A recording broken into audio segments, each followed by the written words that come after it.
1000 евро, моля. Боже, той сега ще види, че нямам косми и ще дойде да пита колко пари съм похарчила.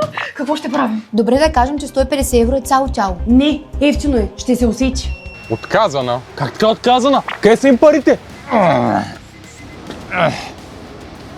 Добре да кажем 200 евро. 200 звучи по-добре, на това ще повярвам. Ок, 200.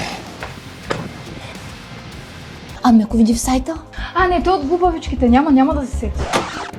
Като ти мръсваш. Капи! Какво правиш тук? Ще ходим ли на вечеря? Каква вечеря? Аз пари за колата нямах, гориво не се заредих, бутах колата тука, а ти за вечеря ми говориш. Къде са им парите от картата? Не знам, аз дадох само 200 евро. Ей, сега ще проверим. Колко изкарча жена ми? 200 евро! 200 евро? И жена ми няма нито един косъм по тялото си, така ли? Ами да, направиха ми отстъпка от 1000 евро на 200 евро само за мен. Ами що е така? Аз също ще искам едни подмишници. Ама нали ще имаше... Само да става скандал.